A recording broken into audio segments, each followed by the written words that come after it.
China, Rússia e Coreia do Norte estão formando um triângulo da conveniência, um trio pragmático no qual cada vez mais se ajudam e resultado de sanções que sofre a Coreia do Norte, sanções que sofre a Rússia, porém que a China não sofre essas sanções. Então acaba podendo ajudar os outros dois. Olha o que coloca essa matéria aqui do Asian Times. Ele coloca aqui, bom, a Rússia tem sofrido um isolamento cada vez maior devido à guerra com a Ucrânia e que foi praticamente tirada dos mercados europeus e americanos, mas principalmente do mercado europeu, no qual fornecia uma grande quantidade de gás, petróleo e tudo mais, que deixou de vender para a Europa e agora passou a vender para a Índia e principalmente para a China, fazendo também com que a economia tanto da China, fazendo com que a economia tanto da Rússia como da Coreia do Norte dependam cada vez mais da China. Não é uma aliança tecnicamente ideológica, mas sim uma aliança cada vez mais formal, pragmática e necessária para a sobrevivência, por exemplo, da Rússia, que tem cada vez mais tornado a sua economia uma economia de guerra e que sem a China estaria em maus lençóis, estaria em frangalhos, porque é o seu principal comprador da sua economia, da sua energia na atualidade. Por exemplo, a China é o maior parceiro comercial da Rússia, que oferece um mercado confiável e um suprimento essencial de energia, tecnologia e produtos manufaturados. Somente em 2023, o comércio entre a China e a Rússia atingiu o recorde de 240 bilhões. Se isso não é dependência russa da China, não sei o que é. E olha, a Coreia do Norte, ela praticamente depende 90% de tudo o que é comprado da China, pela China, da Coreia do Norte, da rede de infraestrutura e comércio que realizam entre elas.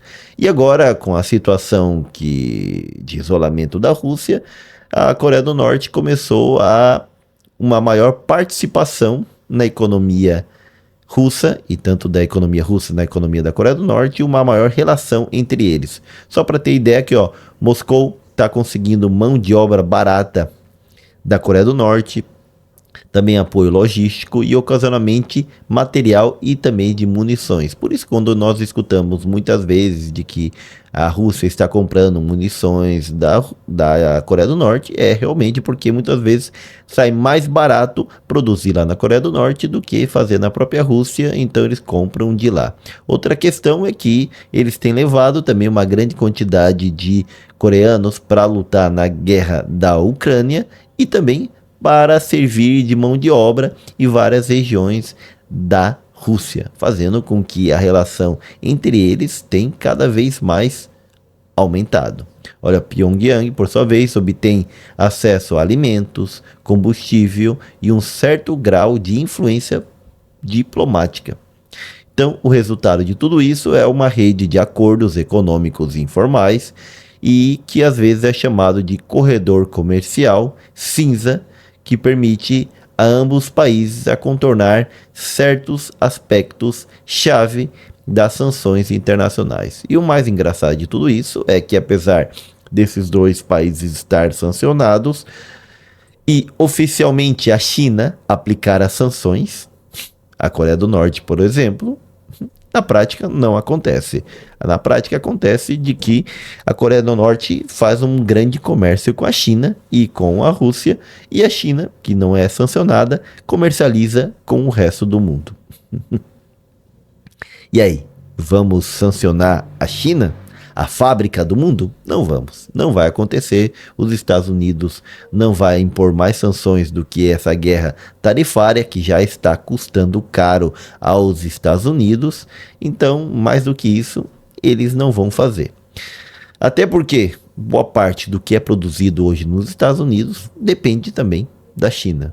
Isso faz com que a China ela é realmente nesse triângulo, a principal economia que está mantendo, digamos, potências que desafiam os Estados Unidos, mas assim, não é uma relação igualitária, é uma relação de dependência. Só para a gente ver aqui, ó, o PIB da China é 25 vezes maior que o da Rússia, 25 vezes, é muita coisa. E 600 vezes maior que o da Coreia do Norte. Então, se a situação deles não é de dependência, outra coisa não é possível, mostrando de que a Rússia está cada vez mais no colo da China, dependendo deles extremamente.